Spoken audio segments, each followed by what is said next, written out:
Happy Friday, everybody. Uh, Thought I'd come in. I'm Pat Sloan.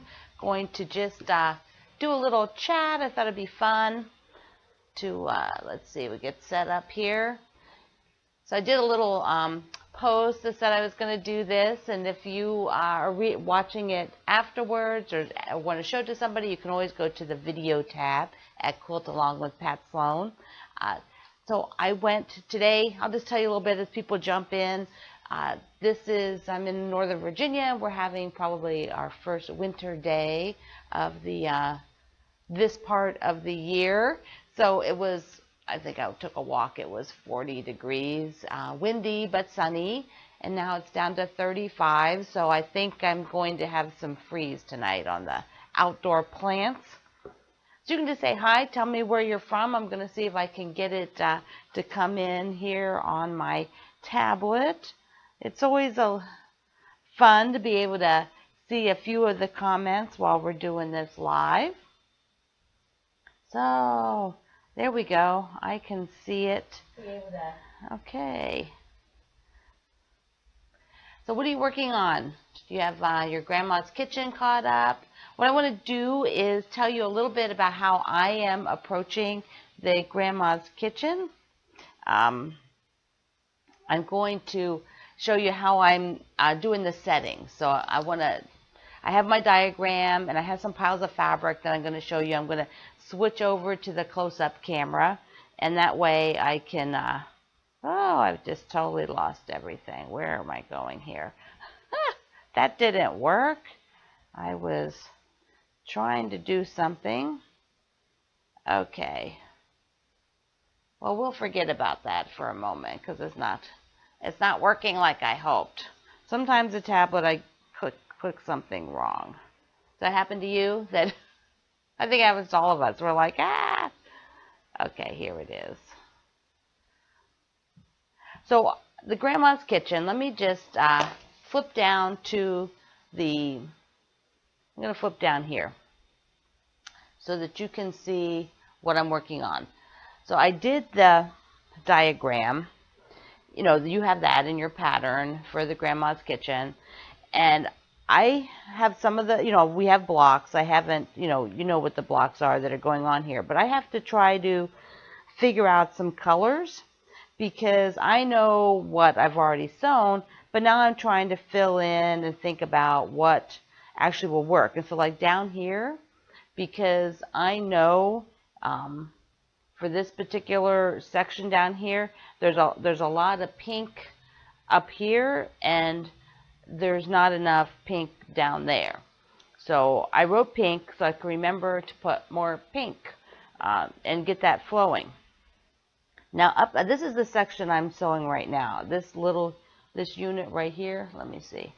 So I'm showing here. Unicorn scissors make everything awesome. So I'm doing these blocks and then this strip down here. And I've already got gray for that one, which is that fabric. And then I'm thinking for the colors that I have, this particular thing I want to pull more green and gray in for these units here. There's the little checkerboard. So what I did was I got this grouping. So I have to decide, do I want white and green or green and gray? Those kind of my options and what I'm thinking about. Let me see if I can get a couple of your notes. See where you're watching from on Friday evening. At least here it is after 5. If you're in a different part of a different time zone than Eastern, you are going to be earlier, later, wherever you are. So you can tell me where you are. It'd be a lot of fun. All right, the tablet is being cranky. It won't call anything up. Let me put this back to, all right, so back to here, back to the plan. So this part here, there's also the next part for the friendship stars. And I decided that the best way for me color-wise over here was that these guys need to have some blue. You know, that there's not quite enough blue in here. So here is what I'm thinking, is that my stars would be blue, and the center would be pink, and then I'll use the white. So I think that's what I'm going to do. Now I could, the other option I had was instead of green, I'm thinking, instead of pink, I'm thinking of green. So that is my kind of thought process. I might do one star and, you know, just audition it and put it up on the wall with a pink center or a green center. So that way I can decide.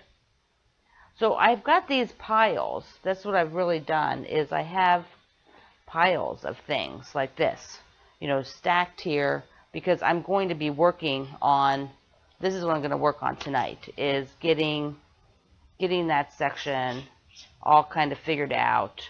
I already have that piece. No, I don't. No, I don't have that piece yet. And then I want to do the settings for the next row. Now for, let's see, this came in, I think. There's like a massive time delay today. Oh, okay. There we go. Shelly and Gloria and Leslie.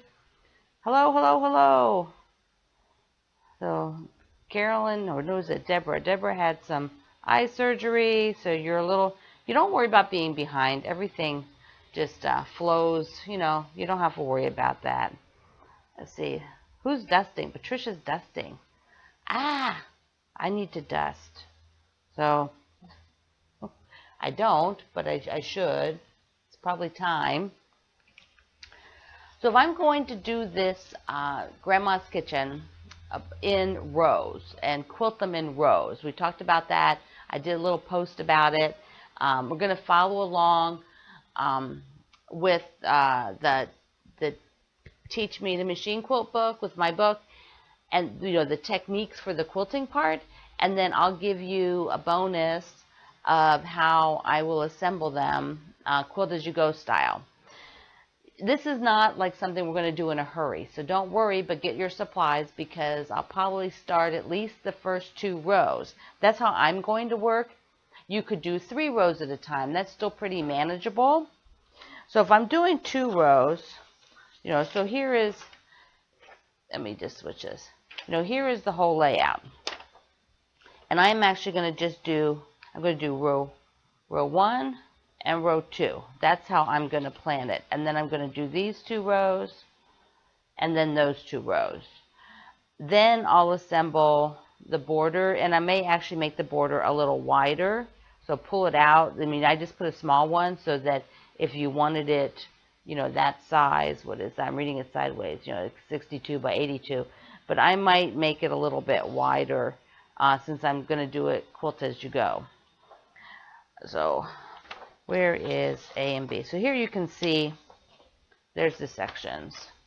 This is all in your layout, but there's row A and B. And these 2 are assembled already, and this is what I'm going to start with. These 2 are what I'm going to quilt, and I'm going to do it with the walking foot. So I'm going to use the directions for walking foot quilting, because I want everybody to be able to do this. And if a lot of you have told me that you haven't done a lot of your own quilts, or you haven't done more than just really, really, you know, like grid work, you know, just like in the ditch or just in the sashings. So I want you to experiment with this, if that's with the walking foot, and I'll do this whole one that way. Then down the road, like next year, we'll do something else. I'll do free motion. But this time I want to just start so everybody can feel, you know, like get used to this. Get used to doing your own work and taking your walking foot to a little bit different level. Because you can do a lot. And if you can turn the piece around, if it's not so big, you have a lot more control. That way, if you're quilting in sections, you can maneuver it under your machine a lot better. All right, the other thing that I wanted to show you tonight, was the Aurifil block that I've been playing around with. You know, I showed you a picture of it. It's a French General fabric where I'm going to, you know, I said I had all the little English paper pieces done, and I was asking, should I just stitch it by machine or should I do it by hand? So I'm going to show you that in a minute, but let me see if I've got some more, comments or, okay, this thing keeps going into mobile, and when it goes into mobile, I can't see your comments. So I've got to go switch it back. So tonight, what are you going to sew on? I'm doing those sashings, like I said. That is my goal, is to get those sashings ready so that as the rest of the blocks come in, all the other stuff is done. I may leave a piece or two to work with color, to figure out color. But the sashings have a lot to do with how the color flows. I'm using a lot of white in my sashings because I want it to stay very light. I don't want that heaviness. If I'm doing a lot of dark sashings, it's going to bring the color of the whole quilt a little deeper. Like if I was using a lot of the gray, if I was, or the deep dark pinks, that would be nice, but I decided this time to keep it very light. And so there's a lot of white in my sashing to keep that light feel, keep it very open. I like to look at the blocks. Now, some of you have found, and this is perfectly fine, is that you are switching blocks. Like you had a block here, but color-wise it looks better down there. It's the same size block, so it really, that's not a big deal. Okay. I love white too, Dawn. What is a walking foot? Okay, so Julie asked, what is a walking foot? It's a particular foot for your machine.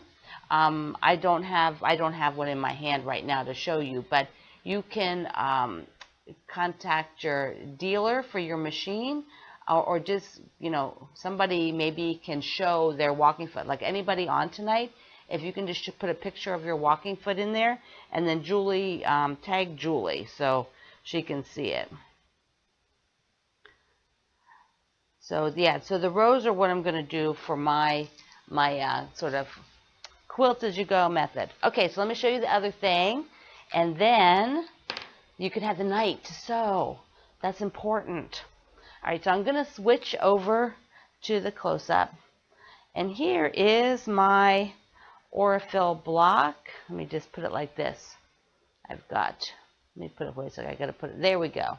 So here is the rings, and they're all English paper piece, so that means there's a piece of paper that was in there, and I glue sticked it around to the paper, and then I hand stitched each little unit to the next. So like these were hand stitched right sides together, from the back side. And then I created the whole ring. So once the whole ring was done, I glued it. So I did like dots of glue, basting glue, and got this all the way down, so the whole way around.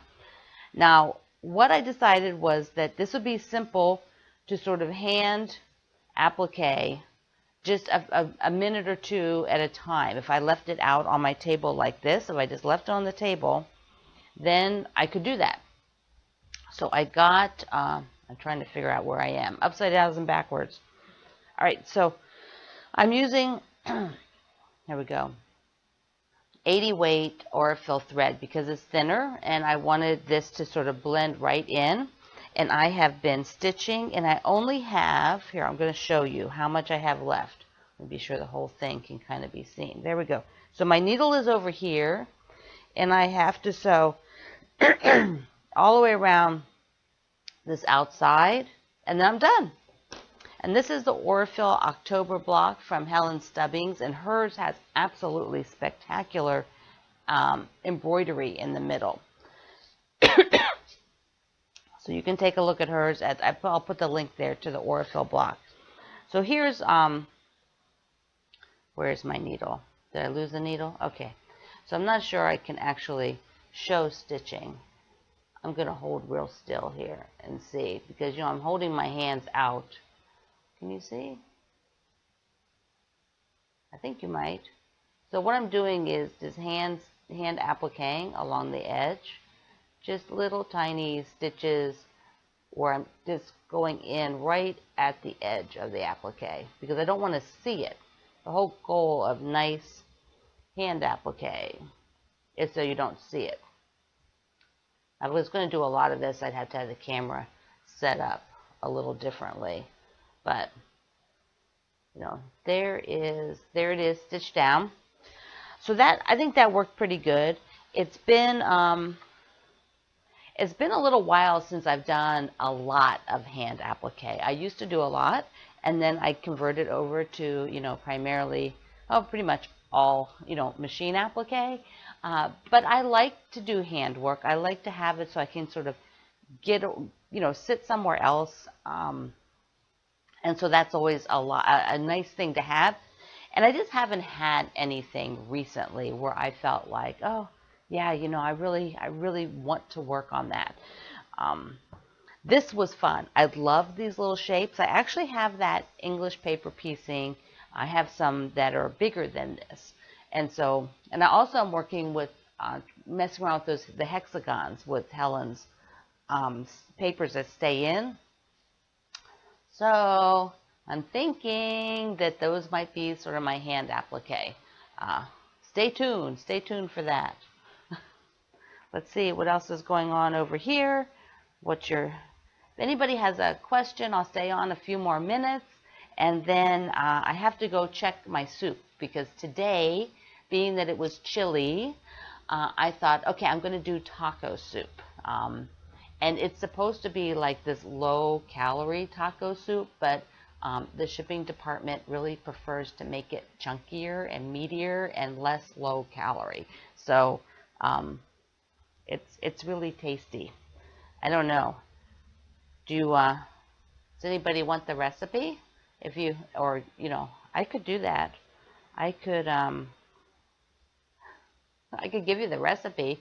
It's one that for taco soup that my friend gave me. It's a lot of canned stuff. You know, it's like the pretty traditional if you go out and, you know, search around. But if you think that would be fun, I could do that. All right. That thing's like messing up tonight. It's not behaving. It's like, I might try it on my phone next time, trying to watch the video on my phone. I'm not sure which is better, the tablet or the phone. The tablet usually works pretty good, but tonight it's a little cranky. So let me know in the comments if you have a question. I'll come back and read them. Let me know if you want the recipe.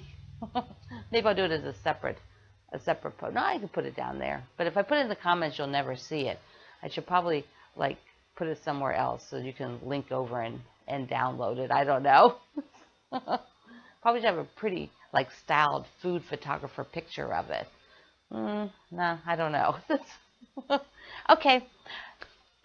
It's been fun. Tell me if you like this.